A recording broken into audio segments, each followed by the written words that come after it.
basically, the objective of this technical session is choosing the appropriate tests, because each test has got its own advantages and disadvantages.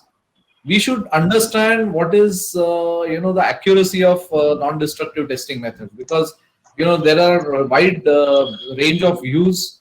Some people feel that they go by the decimals that are given in the figures, and some people feel that they are not accurate at all. So we must get a clear idea of what is the accuracy of NDT methods. And of course, NDT methods are based on sampling, and we have to ensure the correct sample size. There is also need to understand statistical correlations, because all these methods are based on statistics. And once you get the results, how to conclude from those results. So these are things that we will discuss in course of this presentation. I hope I am audible. Yes, sir. Yes, sir. Yes, sir. Yes. It is clear. Okay. Thank you. So one of the reasons for conducting NDT on new concrete is generally when the cube results fail, or sometimes there are a lot of honeycombs and cracks, and you want to understand the integrity of concrete, because honeycombs you can see on the surface, but if the honeycombs are present deep inside the concrete, that you can get from NDT. Sometimes it so happens that the sampling is not adequate, or the cube results are not available. NDT also can be used as a measure of quality control. There are many developers who are using routine NDT, a small sample, to keep a check, because many times there is a doubt on cube results, especially if it is the concrete is being provided by an RNC, and if you are not able to witness the cube results, the casting and testing, then as a method of quality control also NDT can be used. And sometimes when the structural engineer does not feel the cube results are reliable, he may recommend non-destructive testing. We also conduct NDT on old concrete, generally when there is a distress in concrete members. Distress means sometimes you feel you get additional deflections, cracks, falling. So that is the time NDT is done. Then in many cases, NDT is done for structural audits. Normally, structural audits are mandatory after a certain period of time for old buildings, and we have to visual observation, of course, is very important, but you should complement the visual observations with some NDT. And sometimes the loading pattern of building changes. Some additional loads are expected, some additional FSI is there, so extra floor is added. So that is the time you can do an NDT and assess the capacity, the structural capacity of the members. And in case of structural retrofitting, you may have to do retrofitting in case of distress, or sometimes the old buildings are not designed for earthquake, and now if you're jacketing the columns and making them earthquake, making it into earthquake resistant building, then you need to do NDT. So standard methods of NDT are ultrasonic testing, rebound hammer, core testing, Windsor probe, pull-out test. But out of all the 5 tests, or there are some more also, the first 3 are more commonly used across for predicting the strengths. And we will focus our attention on first 3 tests, because you will be routinely encountering these tests on sites. So what is NDT? So NDT means there is some parameter of concrete that we are measuring, and that parameter is correlated with the strength of concrete. Okay, and accuracy of, so we form a relationship between that parameter. It could be pulse velocity or a rebound, elastic rebound, and we correlate it with the actual strength. So this correlation depends on the statistical data and methods of analysis. That means you have to capture a huge amount of data of strength, actual physical strength, and the parameter that you are correlating it with. Either it could be pulse velocity or elastic rebound number in case of hammer, and form a relationship, mathematical relationship. So Schmidt's hammer is the most handy instrument, most commonly used, and idea is that it comes with a spring-loaded hammer, or it has got a rider, and when you press it against the concrete, so based on the elasticity of the concrete, the hammer bangs against the spring, bangs the rider on the concrete surface, and there's a rebound. So when you measure this rebound, which is measured in terms of a number, that you get an idea of what is the elastic modulus of concrete. So that rebound number is related with the strength of the concrete, which means that if the concrete is strong, if it is a higher grade of concrete, it will have a higher elastic modulus. So when you press that probe against the concrete with the spring, you will get a higher rebound number proportionate to the elastic modulus.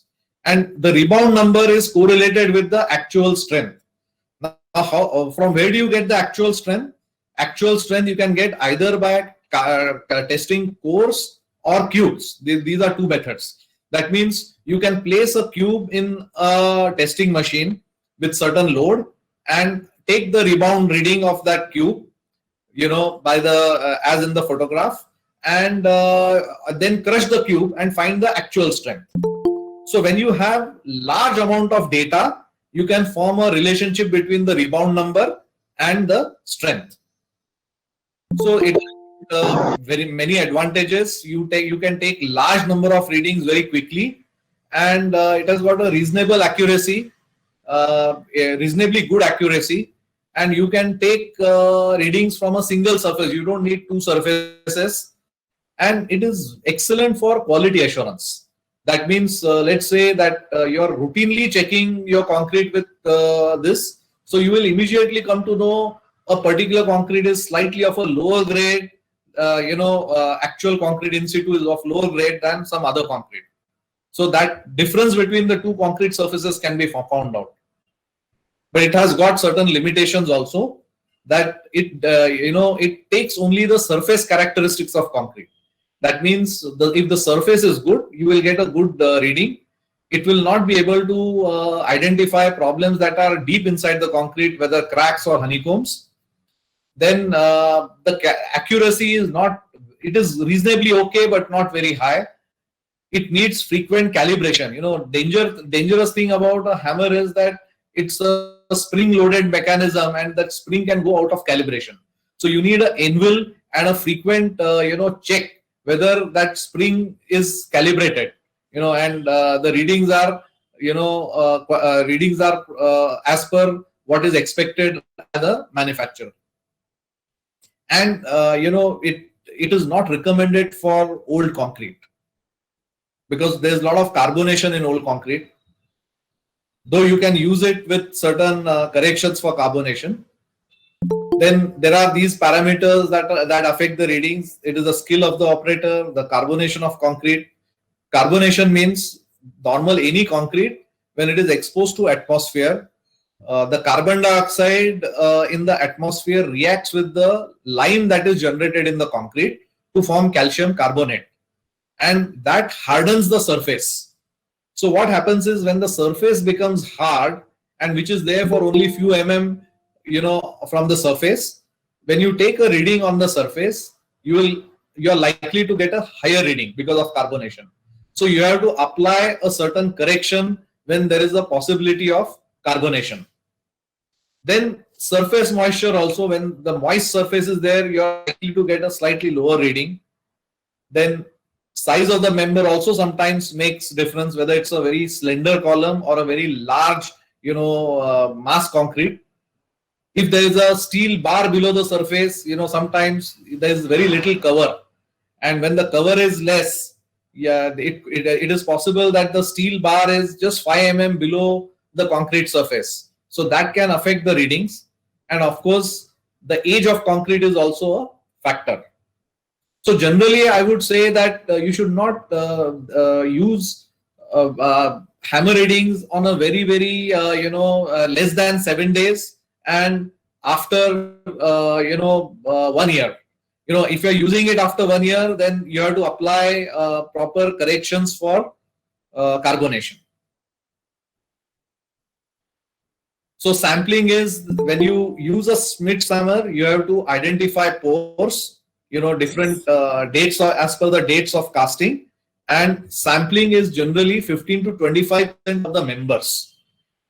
It all depends. If you have a small pore, you can do 100% also with a hammer, but you can also do with 15 to 25%. This is a range, where there's a high consistency in concrete. You can use, and you're doing it for quality control, you can go up to 15%. But whenever there's a failure, and you can go up to 25% or sometimes even 100% in some cases. And take at least 2 readings spaced not more than 1 meter per element per floor. And general practice is to take 6 to 10 readings per location for an average. So you measure on every member at 2 locations which are close by, and in each location you are taking 6 to 10 readings. Then there is a ultrasonic pulse velocity testing. In this method, a pulse is passed through the hardened concrete, and there are 2 probes. One probe sends the pulse, and other catches it, and you measure the time. And distance upon time, you get velocity, and the velocity is it gives an indication of integrity of concrete. Higher the integrity of concrete, higher is the pulse velocity, and lower the integrity of concrete, lower is the pulse velocity. Generally, the pulse velocity can vary from 3 kilometers per second to for 4.5 or 4.8 kilometers per second. This is the general range that is there. And in situ strengths are predicted again by linear equation between either cube strengths or pore strengths and UPV readings. This is just a photograph of ultrasonic pulse testing. I am sure all of you must have witnessed this at site. So there are many advantages of ultrasonic pulse velocity. It covers the entire cross section of the concrete because you are sending the pulse that passes through the concrete, and it has got very good repeatability. So error of repeatability is very low. In case of hammer, the repeatability is slightly variable because if you are testing at a point where there is an aggregate piece just below the needle, you are likely to get a slightly higher reading. And it can be also used to measure surface cracks in concrete, by indirect methods. If there is a surface crack on concrete, you can measure the depth of crack also. And it can be used to find integrity of fire or carbonation affected concrete. But it has got, many limitations. It needs 2 parallel surfaces for direct method. And sometimes if you are, having a retaining wall where the other surface is not available, so then you cannot use the direct method. Then you have to use semi-direct or indirect methods, where the probe is on the same side. In indirect method, both the probes are on the same side. But indirect methods are not very accurate, and we would not recommend indirect methods to be used for prediction of strength. You can certainly use them for the purpose of quality control. So again, sampling is generally 15 to 25%. Ideally, 30 members should be tested, but minimum 10 members are recommended. You can do, if you are having a large number of columns, you should randomize your, the first set should be randomized, the sample. And again, like in the case of hammer, we are taking 2 locations not more than 1 meter apart per floor, and the 2 locations must be preferably near the center and in the compression zone. It is very important that you don't take UPV readings in the tension zone. The reason is that in tension zone, the concrete is cracked. There are fine micro cracks in concrete, and they can reduce the readings, the value, and you may incorrectly predict the strength. So generally 2 locations. Why do you take 2 locations per member? It is generally to ensure that there is a consistency of readings. Because if you take one reading only at one place for a member, it is possible that a particular at that location there is small honeycomb, or there's some small micro crack which is affecting the readings. So when you take 2 readings which are very close to each other, then you are sure that the 2 readings are representative of the member. And standard practice is to take average of the 2 readings. Like all of you know that in concrete, casting of cubes, we take 3 cube readings. 3 specimens make a sample. And after we ensure that all of them are less than 10%, the variation is not more than 10%. And then we find the average. And then we discard the original specimen readings. Similarly, in case of UPV also, we take the average final strength and for the member and discard the individual strengths, specimen strengths. So here you can see that this is a beam, simply supported beam resting on 2 columns, and the 2 locations are close to each other, 1 meter apart. So either you could measure in the center. If you are taking the readings in the center, it should always be above the neutral axis, that is in the upper portion, which is the compression zone. Okay, not in the lower half. But if you are taking near the columns, the 2 readings should be below the neutral axis, that is in the lower half, because that is the compression zone. In a column, again, these are 2 readings close by. Then third method, which is most commonly used, is core testing. And it gives the closest estimate of in situ strengths, because it takes into account factors like actual compaction, curing, placing. All those things are factored in the core test. Minimum 3 cores are required, and you generally find that if you don't extract the core properly, you will underrepresent the strength, because there are a lot of testing inefficiencies when you are taking the core. So it is if you don't take the core properly, you are actually doing injustice to the concrete, because the concrete is of let's say M20 grade, but if you don't take the core properly, if you don't test it properly, it will indicate that it is only of M10 or M15. So which is not a good thing. So factors affecting core strengths are location of extraction. Then ideally you should extract cores from the compression zone only, like we are taking UPV readings, and not from the tension zone, because tension zone has got a lot of cracks. Disturbance during extraction, you have to ensure that it is as much undisturbed sample as possible.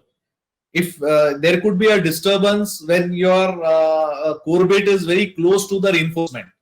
So when you are drilling it, when the outer surface of the core bit touches the reinforcement, there is likely to be knocking that is generated, and it will disturb the sample, and end result will be that you will get a core of a lower strength, and you will be underrepresenting the strength of concrete. So one very important thing for core strength is that you should identify the steel with help of profometer, or you should very well identify the location of steel and make your core bit away from the steel. Then there is a possibility of disturbance during the transport. If you're transporting it through vehicles over a long distance, if you don't cushion the sample, then because of the vibrations, you are likely to generate micro cracking. So it will give a lower strength. Then during testing, the method of capping is also very, very important. The acceptance criteria is generally average of 3 cores should be more than 85% of the characteristic strength. So this is a huge concession given for core strength. For concrete cubes, you should be FCK plus 3 into 0.825 standard deviation. Whereas for cores, you can go 0.85 times characteristic strength. So why have they given this concession? The answer is because you are actually doing in situ testing. So many factors are already taken care of, because the cubes are ideally cured, they are casted differently, compacted. So all those factors are likely to, one may say that the real concrete may not be as representative as the cubes. So that's why they have given a slightly higher margin for acceptance of cube results than core tests.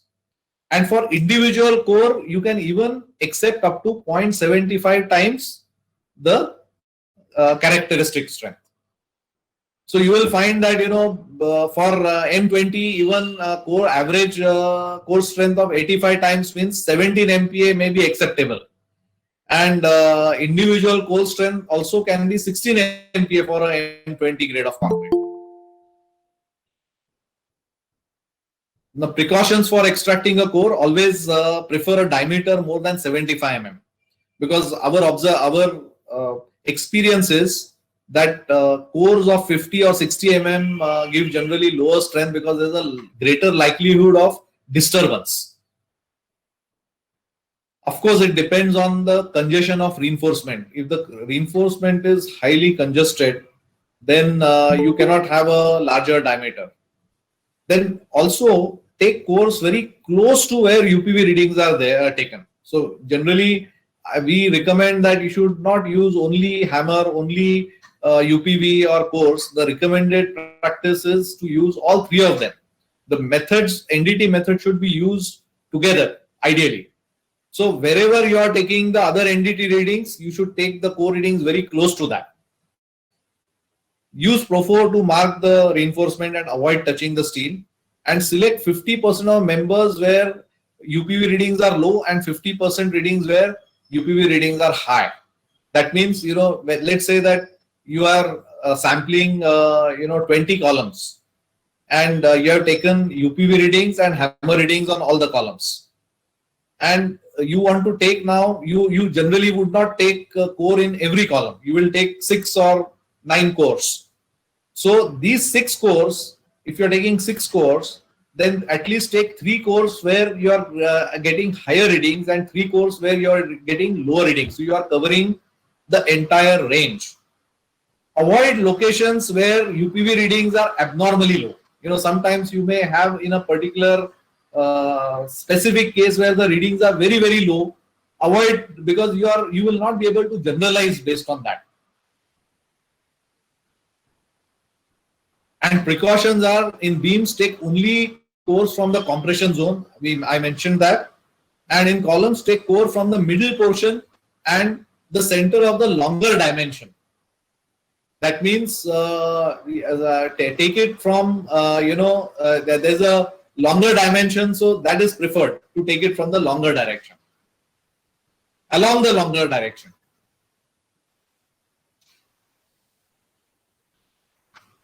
Generally, what we suggest is that when you extract a core, the sides are to be cut, and this is a fixed. There's a fixed side and a free side. Free side is from where you are extracting the core, and the fixed side is inside the concrete, which you normally knock off and break. And so during the fixed side, you have to exclude at least 50 mm, and on the free side, depending on the size of the column, you have to exclude or cut 75 mm. So you have to plan your length of the core accordingly. See, this we are recommending because many a times, especially in mass concrete, when you have large columns, our observation is that on the outer side, especially 50 to 75 mm, there is a lot of thermal cracking. So thermal cracking is because of thermal shock. Inside there is a lot of heat inside the concrete when the hydration is happening, and the outside surface is being cured with water. So what happens is that concrete undergoes a thermal shock, especially in large members. So because of this thermal shock, the outer cover that you are having, it will have thermal cracks. So it is better that if we exclude that when you are testing. Otherwise, you will be predicting a lower strength. Then there are some precautions for capping and testing. Capping accuracy has to be 0.1 mm, and we recommend a high strength gypsum capping, which gives the best results, and they should be tested on a low capacity CTM. Our observation is that cores having low strengths, generally because of the diameter and the size, if they are tested on a high capacity CTM, they give you lower results. So this is a example of how that capping is done. You will see that with a glass plate and a bubble, you have to achieve the perfect level, and 0.1 mm accuracy. Because if the surface is not flat and not parallel, because of the slenderness of the core, the load transmission in the machine will not be coaxial, and the core will give you lower strength.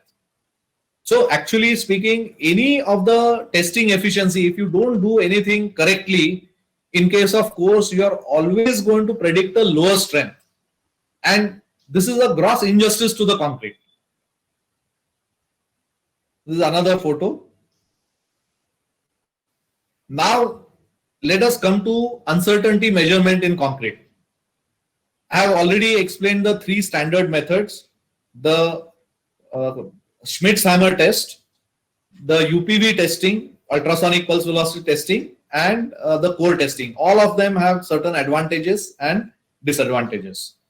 Now, when we measure, and I have also explained that we correlate the UPV reading and the hammer readings with the actual physical strength. Now, there are two methods of correlating it with the strength. Either you could correlate the UPV reading and hammer reading with the cube strengths in laboratory, or you could correlate the UPV and hammer readings with actual core strengths that are extracted from the projects.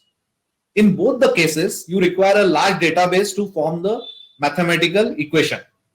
But given a preference, the correlation with correlation with the core strength is more accurate than when compared to correlating it with the cube strengths. Now, what are the factors that contribute to uncertainty? One is sampling, because concrete, you are measuring it as a whole, comprised of many members at different, which are casted differently, but you are taking a sample. You don't measure 100%. You're always taking a sample. Then you are not extracting a completely undisturbed sample. There is always some disturbance to the core's test, and testing inefficiencies are also there. And then accuracy, how accurate is the correlation, that is also an important factor in uncertainty. So when we look at uncertainty measurements, I will, because we are going to discuss ultimately when you get the results, how to interpret the results. So for that, there are certain definitions that we need to know. So these definitions are, the universe, the entire core that is under consideration, entire concrete, that is called as the universe. What is the sampling frame? Sampling frame is list of all the members of the core. That means I have cast, let's say 50 columns. So all the concrete in that go in those 50 columns is my universe. But the sampling frame that I'm having is those 50 numbers of columns, the names of the columns. The sampling unit is a member. It is a column. It could be column, beam, or a slab. And the sample size is the number of members that I am measuring from the sampling frame. So if there are 50 columns, the sampling frame is 50, and the sample size, let's say that I am taking 25% of the sample. So 25% of 50, around 12 or 13 columns I'll be testing. So that is my sample size. So how do you estimate the in situ strengths? So first step is that conduct a lot of laboratory experiments by taking UPV and hammer readings of cubes, okay, before crushing. So there are, as I explained, there are two methods. One is that whenever you are testing in a laboratory, any cube, you take the UPV reading and the hammer reading for that and then crush it. So that is one way of correlating it. That is the laboratory method.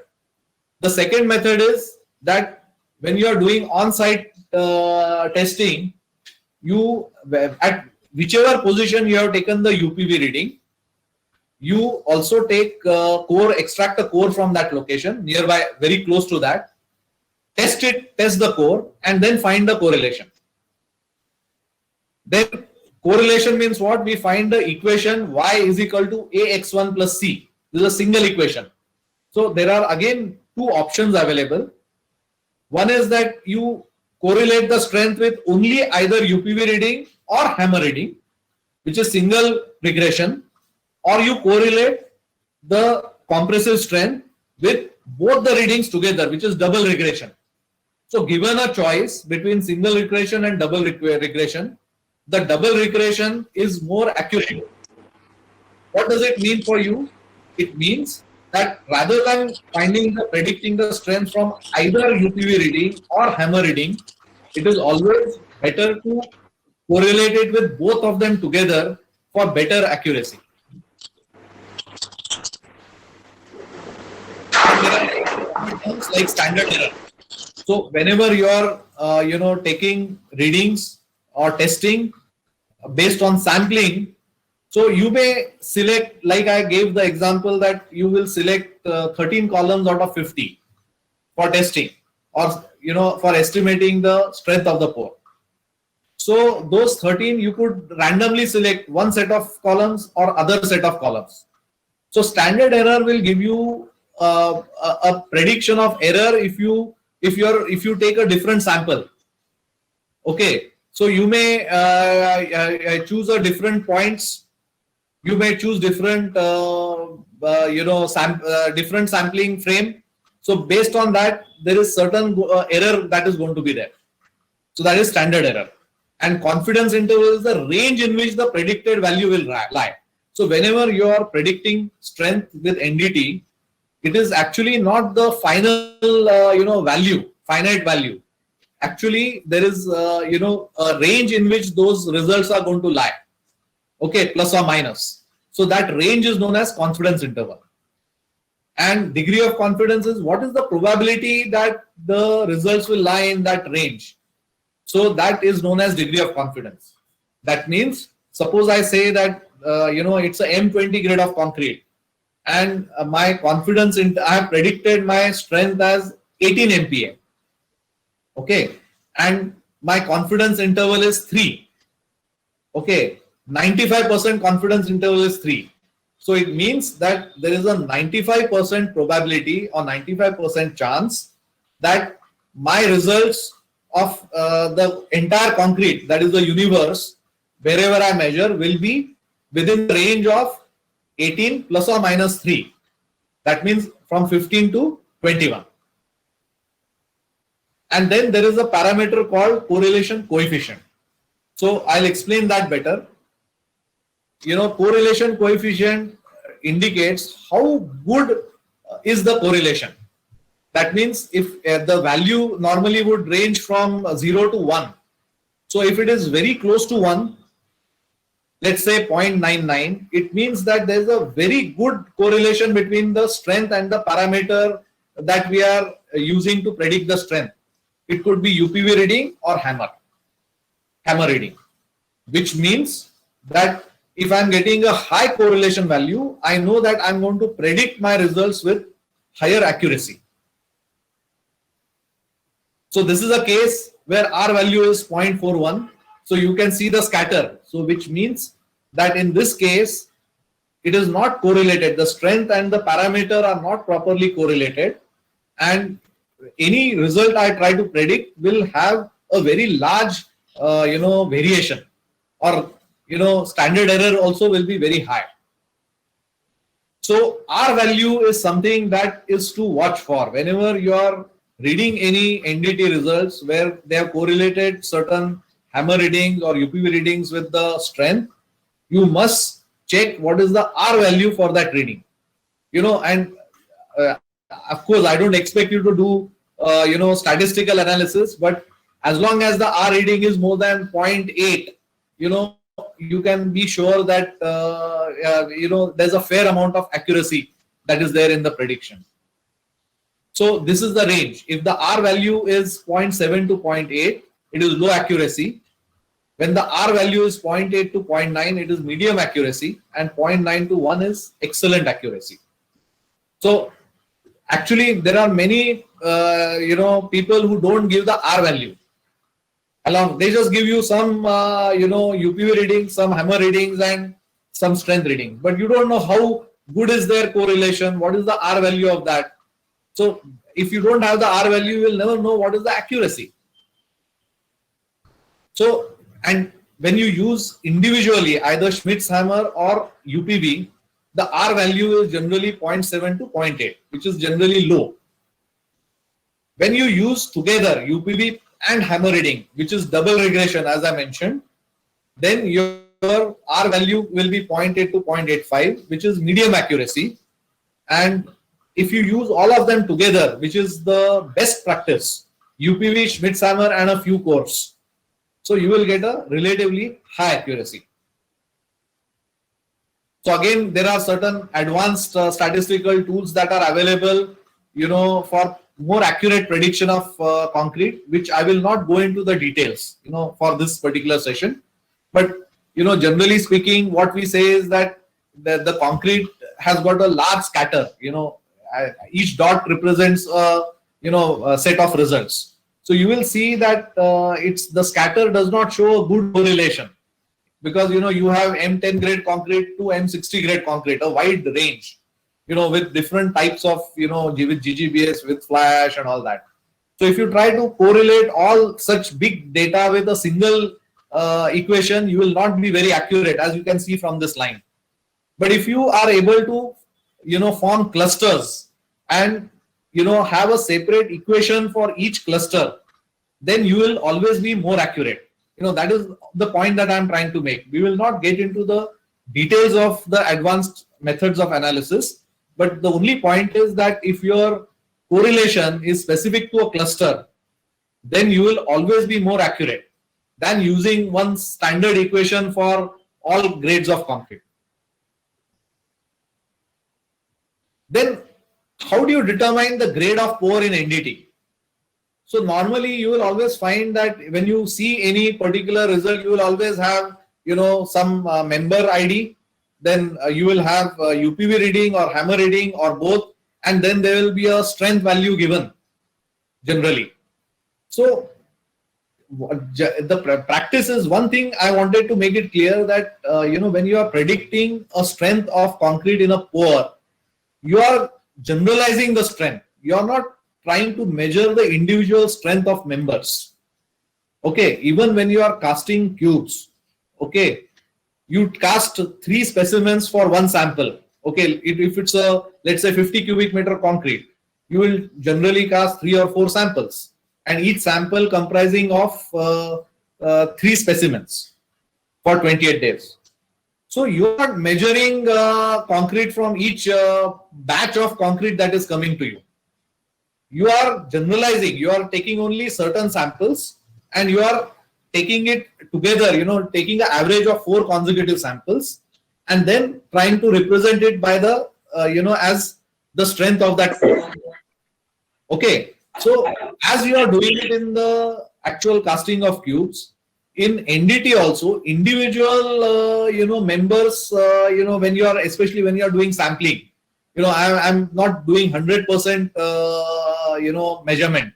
Let's say 100 columns are there and I'm testing randomly only 25 members. So what I'm trying to do is, with help of those 25 members, I'm trying to generalize the strength of all 100 columns. That is the purpose. I'm not trying to find, individual strength of members. And generally, I find that a lot of people want to generalize it to individual member. You must understand that why individual members don't count is that RCC always acts as a whole. It doesn't act individually. There is a lot of redistribution of moments and loads. So a group of members always act together.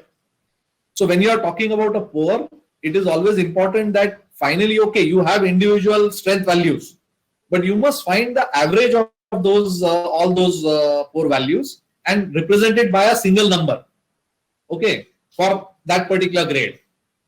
So I have said that find the average predicted strength of all the members, and then you have to find based on that what is the 95% confidence grade. Because when let's say that again an example of 13 columns, out of 50 columns I have measured 13 columns, okay, and my average strength, let us say, is 18 MPa for 20 MPa. Okay, so when I say average is the middle point of the distribution. It's the center point. What would it mean? It would mean that 50% of the values of the universe, that is the entire core of 50 columns, are less than 18 and 50% are more than 18. Okay, and it's the center point. But for a structural designer to take a judgment, this 50% is not adequate. If I give him a strength of 18 MPa average strength, what will he do with it? He will say that I've got 50% of the results that are below the average point. So there is a method of finding 95% confidence interval. So then he would ask you that what is the strength above which I am sure that 95% of the concrete will be above that value. Okay, so that value is 95% confidence value. Let us say that it is M50. Okay, so that means that 95% chance that the concrete, if you take any sample, the concrete will be above 15, and there's a 5% chance that it will be below 15. So generally in statistics and in concrete and everything, 95% is the standard that is used across. Okay, and you have to check whether this 95% strength is acceptable or not, and also identify members that are 2 grades lower. Okay, if there are many members that are more than 2 grades lower than the required grade, then you need to increase the sample. You have to do 100% sampling. So what is 95% confidence value? It is the 95% chance that our actual value will be more than the predicted value. So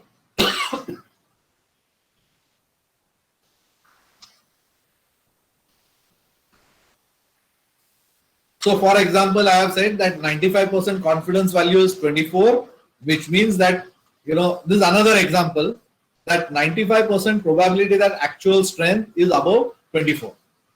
And it is calculated as average value minus, this is a statistical formula. I don't want to go into details, but it can be easily found based on your, mathematical equations. You can, and the database that you have, you can find what is this 95% confidence value. But it is very important that when you are concluding on the results, you must first find the average value, and from that average value, you have to find the 95% confidence value. So I have one example to show that. This is just why the standard error is there. Now, okay, I'll just explain this.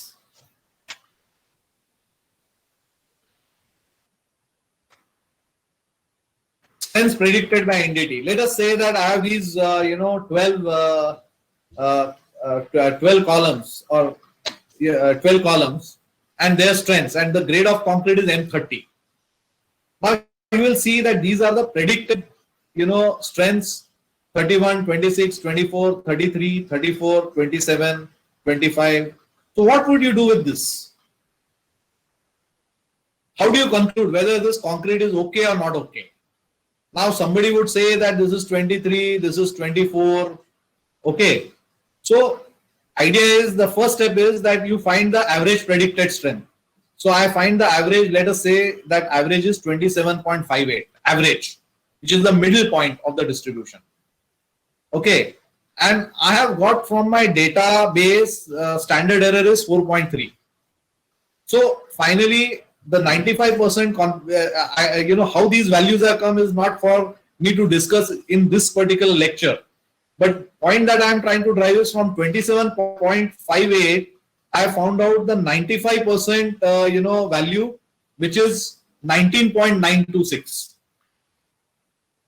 Okay.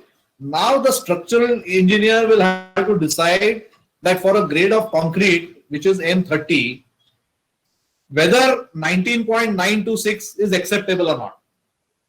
Okay, and he has to take a call. Now, how do you find whether this 19.9 means almost 20 MPa, whether this is okay or not okay? So I will just quickly come back and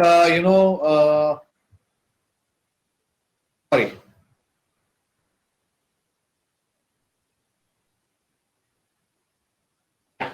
I want to explain what are the factors of safety that are considered for during design. So factor of safety for shape and loading is 0.67. Then there's another factor of safety of 1.5 for quality of in situ concrete, because when you actually measure in situ strengths and you are measuring cube strengths, so they will be different. So already that factor is built in.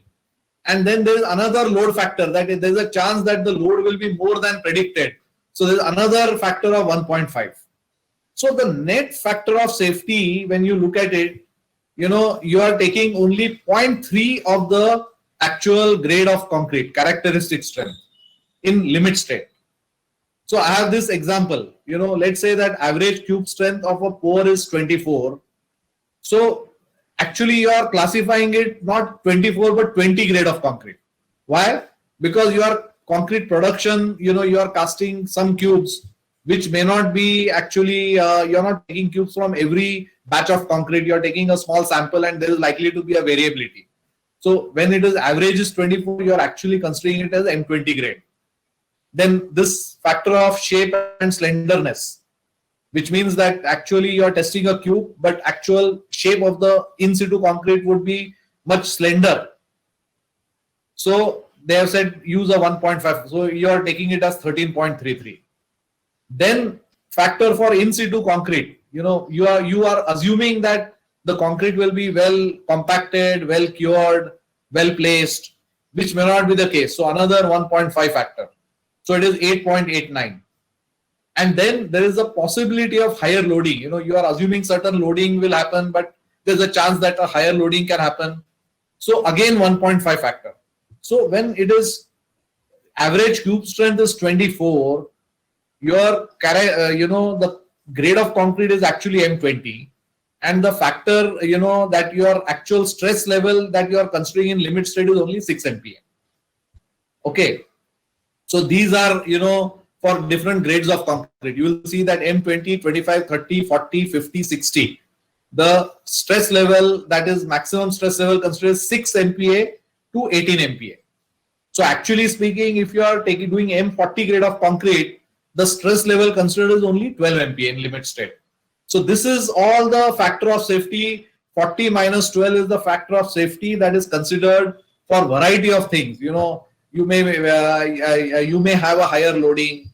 Your concrete may not be perfectly cured, placed, and all that. So there is margin that is available. Now, as in our earlier case, we said that the case which I explained, I said that the grade of concrete was M30. The average in situ NDT strengths were 27 point something. And from that, I found out what is the 95% probability that, 95% chance above which the strengths will be there. So the value came to 20 MPa. Okay, 19.9. So which means that there's a 95% chance that the actual results will be more than 20 MPa. So in such a situation, the structural designer has to say the actual stress level is 9, whether it is acceptable or not. But this decision lies with the structural engineers. But generally speaking, the problem, I'll tell you what the problem is. The problem is the credibility crisis that is there with the contractors and also the testing agencies. So all I'm including, I'm not saying A agency or B agency. Generally, testing agencies as a whole. So because of that, the structural engineers play very safe. Okay. So they will not take a chance. So generally speaking, they will go by the most pessimistic estimate, and so actually maybe that the contractors, the developers, and the testing community, we have to generate more reliability and credibility to bring that confidence among the structural engineering community.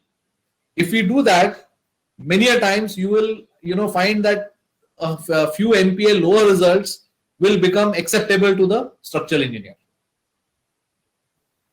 I have just 3 or 4 quick cases.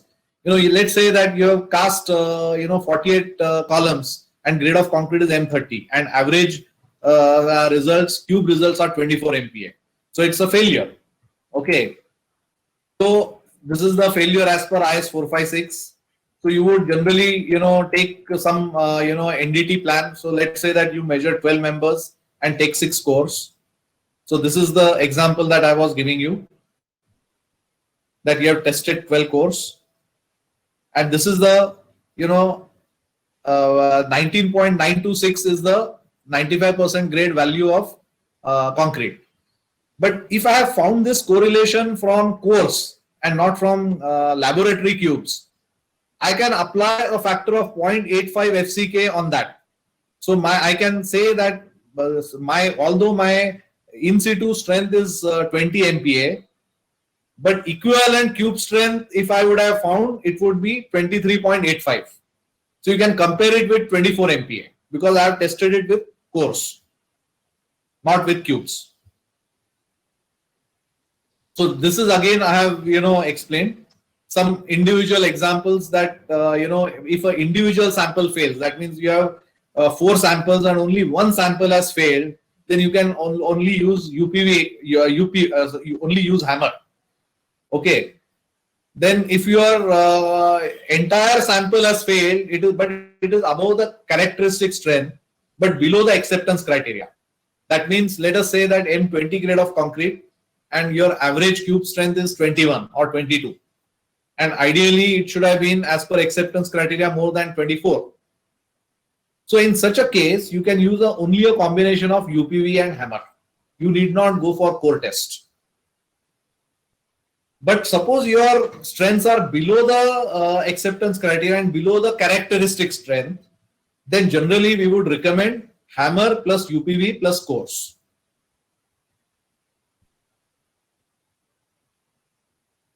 So generally, when we are talking about poor reliability of NDT, it is because of many a times non-standard equipment is used. Quality of equipment is very, very important. There has to be a frequent calibration. You must have experienced operators. You must have a very good quality database and sufficient sample size.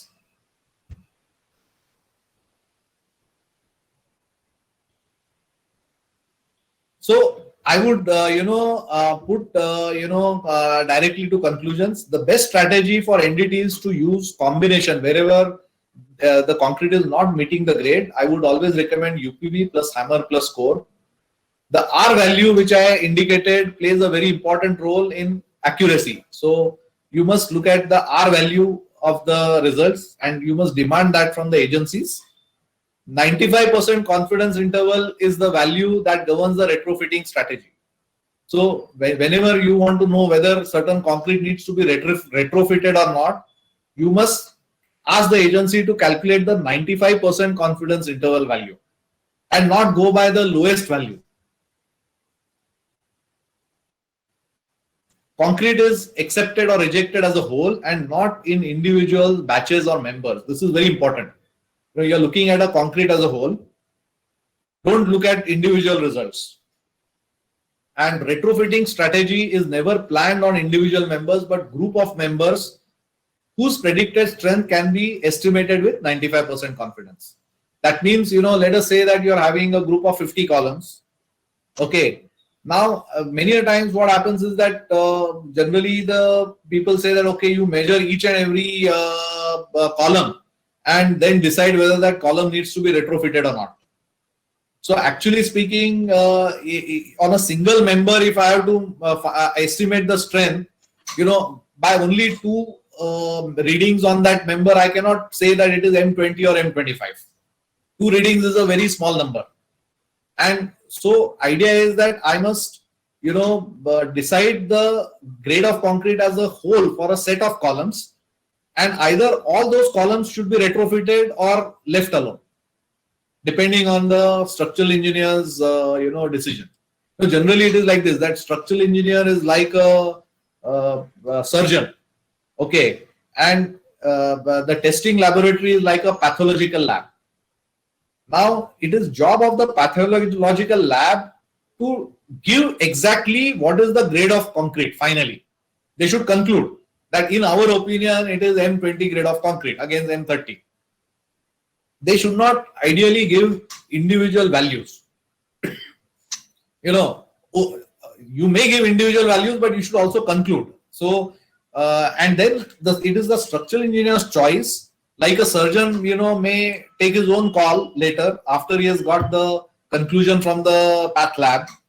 Similarly, structural engineer will take his own choice, make his own choice. But it is something like you are doing a COVID test, and finally the end result should be that either you are positive or negative. But what if that laboratory gives you some vague individual parameters and then asks you to decide for yourself? Whether it is, acceptable or not acceptable. So something similar, this is the need for the testing, practices to change. But problem is many a times because of less credibility, the structural engineers do not want the, agencies to conclude, and they are making the conclusion themselves. So in my opinion, it is a little dangerous thing to do, because if I were a structural engineer and if there were some testing agencies who were giving me some results, how can I conclude on their results? Because I do not know what is their R value, what is the quality of database they are having, what is the level of calibration. So why should I conclude on their results? So ideally, I would, go to a reliable agency and ask that agency to conclude for me. And then I can apply my own, judgment over that. So that is the general recommended practice. So I think I've covered, whatever I wanted to cover. Now I'm opening it for questions. Thank you, sir. Today's webinar helped us in enhancing the knowledge, and now we are open for question and answers. Actually, we already have some questions in chat box. Okay.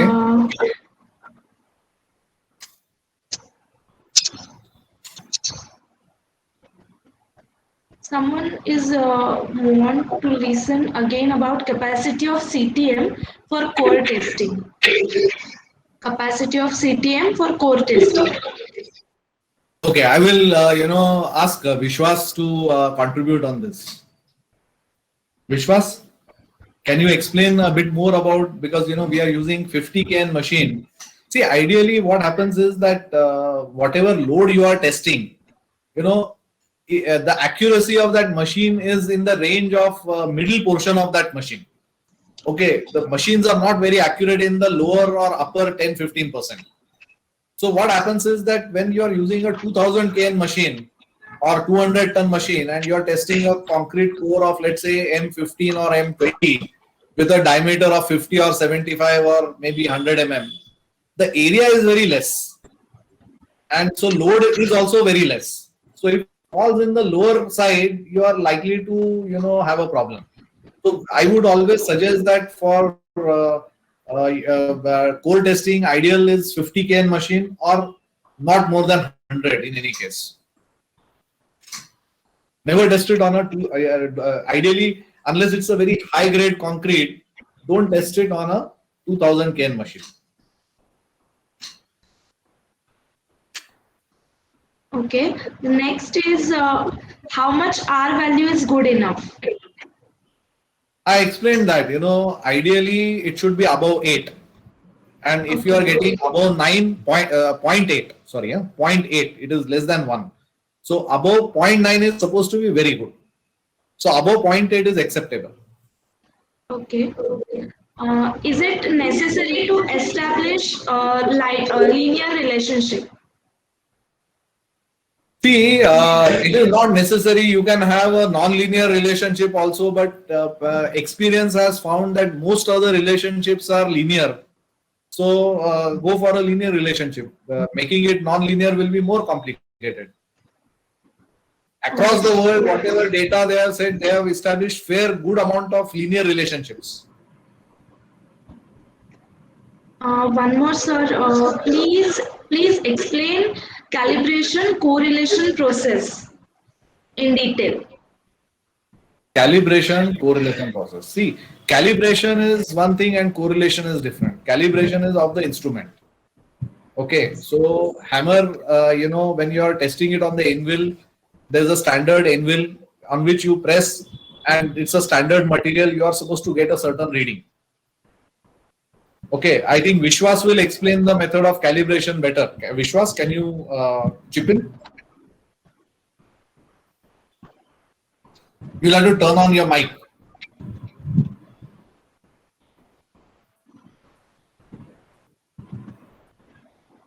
It's turned on. Vishwas, sir.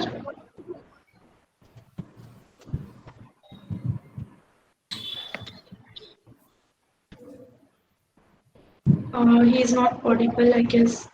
Oh, he's not audible. Okay, I will, explain it in that case. That similarly for, UPV also, there's a standard rod that is available, calibration rod.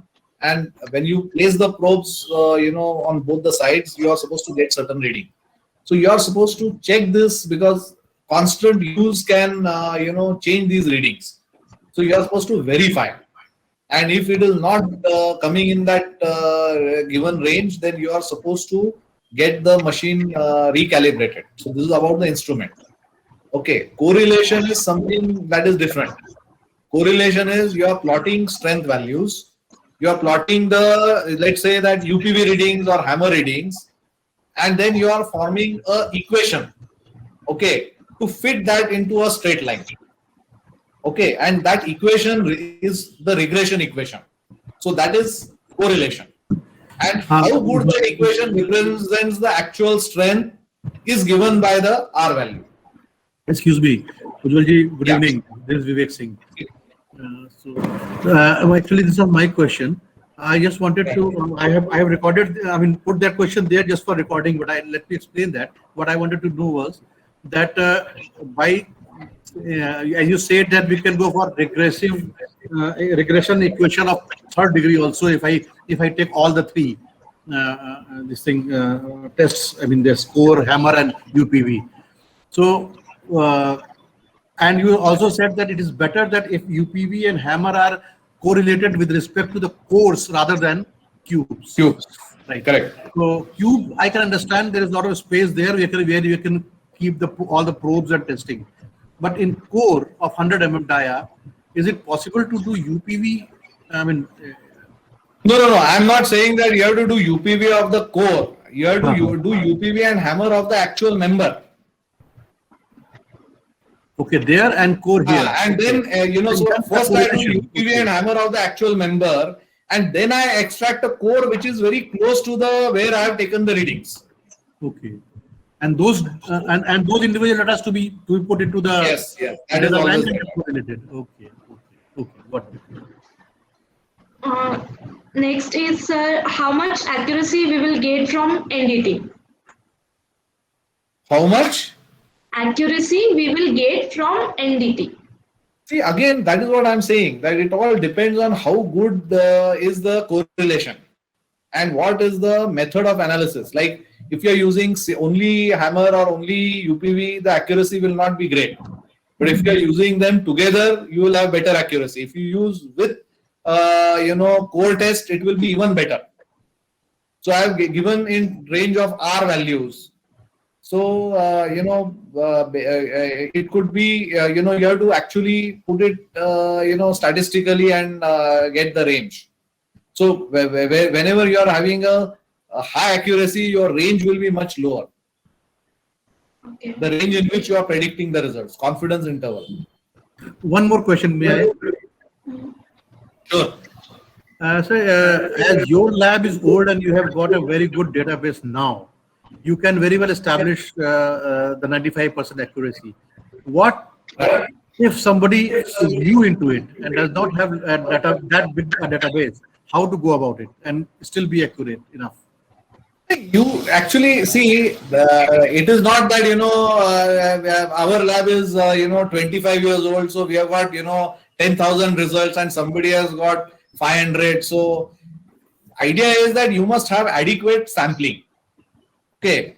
Accuracy doesn't improve, from 500 or 1,000 to 10,000. But if I try to formulate my equation based on 50 or 100, and I have 500, then it is 500 is definitely What better about than those first accuracy of those first 50 tests? Because that is a problem. So How to go actually, about it? What idea is, but there you are also calculating the core test, no? So that's why so core test will give you an indication. Okay. So when you are doing, when this thing comes into picture is that when you are also doing the core test, UPV and hammer. Okay, based on this you build the database, and subsequently, suppose at some location you don't have the core strength. Okay, but only UPV and hammer. Then you have a very good database to rely on, no? To estimate the expected core strength.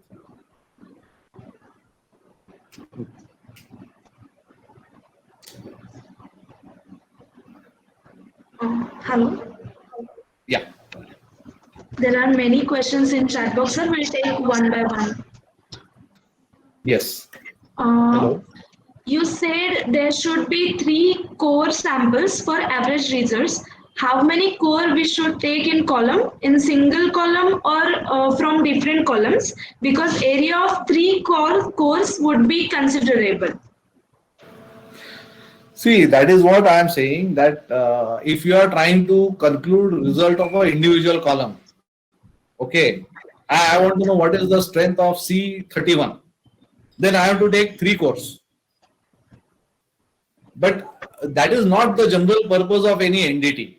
Okay, because as I mentioned, the concrete members act as a group. Okay, so you are trying to generally estimate the strength of the pore or set.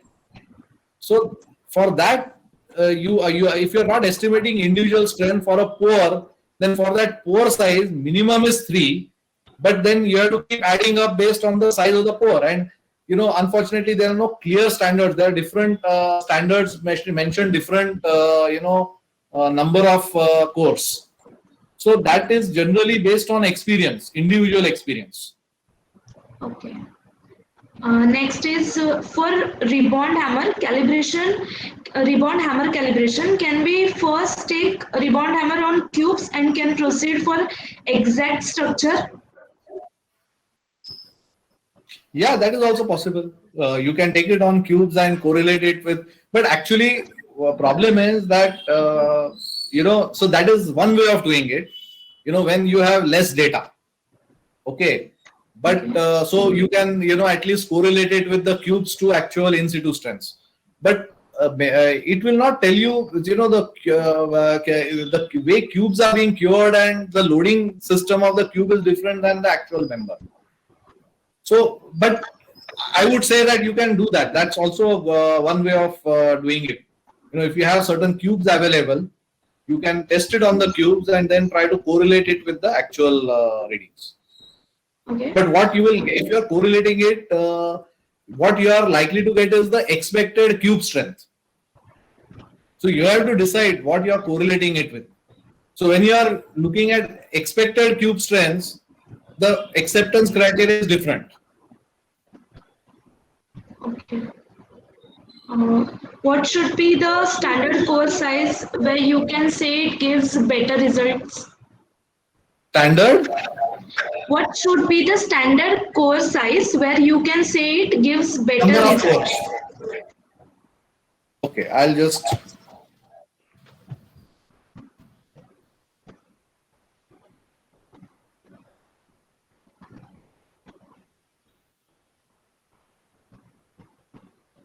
Given actually.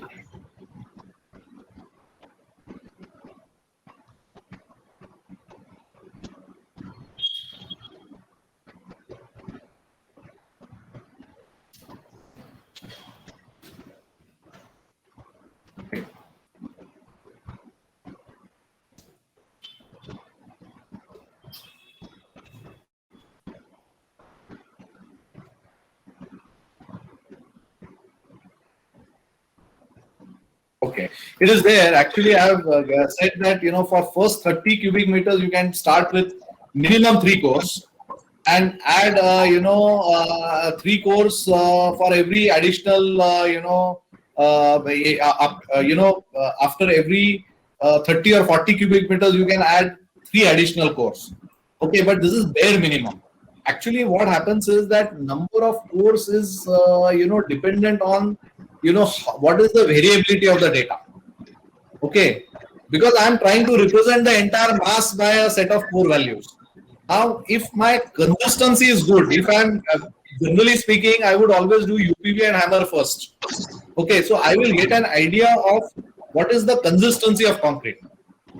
Now, if consistency is good, then you can follow this.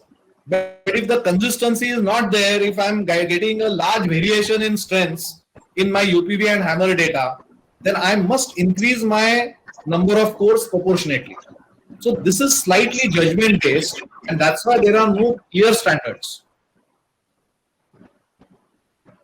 Okay.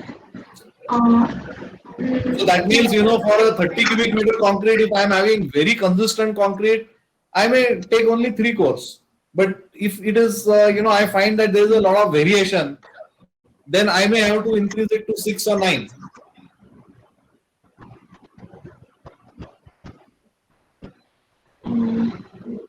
Vishwas sir's voice is not audible. Oh, actually, there's some. Vishwas, can you just put on your mic? Some laptop issue, I guess. Your laptop issue. Okay, no problem. Next is, why is gypsum preferred for capping? Would capping by any other material other than gypsum change the readings? Yes, actually, our experience is that we have used epoxy capping, we have used sulfur, and our experience is that high strength gypsum gives the best results, substantially higher results. Okay. Next is, in rebound hammer, acceptance criteria is plus or minus 25%. So if it is minus 25% for any grade, then whether that concrete is acceptable or what? Actually, this plus or 25% is very, very colloquial. I would put it like this. It depends on the actual, from the database you have to find out. Okay, whether it is 25%, 30%, or 15%. And that's why I said that if it is that's why when you take a group of readings, you will get the mean reading, which is the middle value. From that, based on this variability, you are supposed to find the 95% confidence value, which is again lower than the middle value.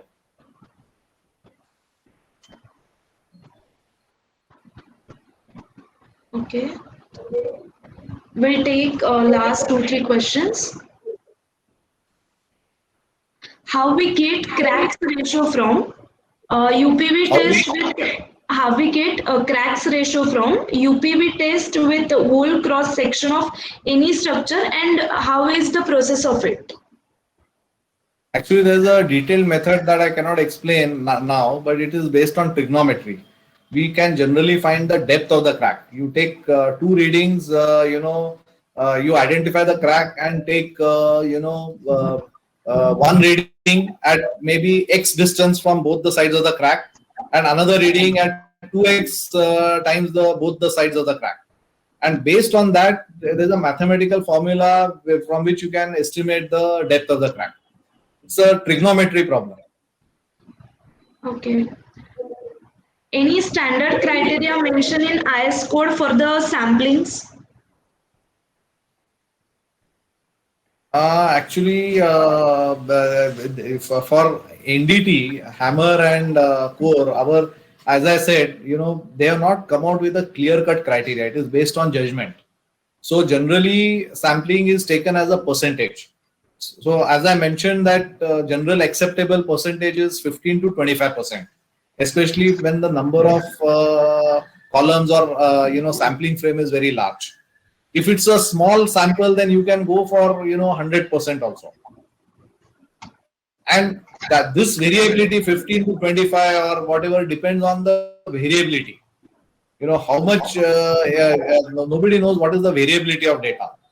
If the concrete is consistent, you can go for a lower sample size. If concrete is not showing a lot of variation, you have to go for higher sampling size. So these are basically based on individual experiences of the agencies and basically based on experience. Okay. Which entity is more accurate out of these tests? I would say that combination method. See, some people think that UPV is more accurate than hammer. It is not true at all. Individually, both are almost the same. Okay, they measure different parameters. Both have their pluses and minuses. Okay, but I would say combination of UPV plus hammer gives a better result, and combination of UPV plus hammer plus core is still better. Okay. Any other questions? Because we are done with questions in chat box. Okay. I would like to thank you, our guest webinar speaker, Mr. Ujjwal Gunte for enlightening with their knowledge. Today's webinar was full of knowledge and interesting things about NDT. Thank you so much, sir. And thank you all the participants for your attention throughout the presentation. Thank you. And before I conclude, I would like to inform all the delegates that PCRF is organizing a webinar under the same title, Lab Testing to In Situ Application, which is on 28th May 2021, which is Significance of Testing, Construction Material and Structures by Mr. Ravi Ranade, sir. So please do register for that also. Thank you everyone. Welcome. Thank you all. Thank you, sir. Thank you.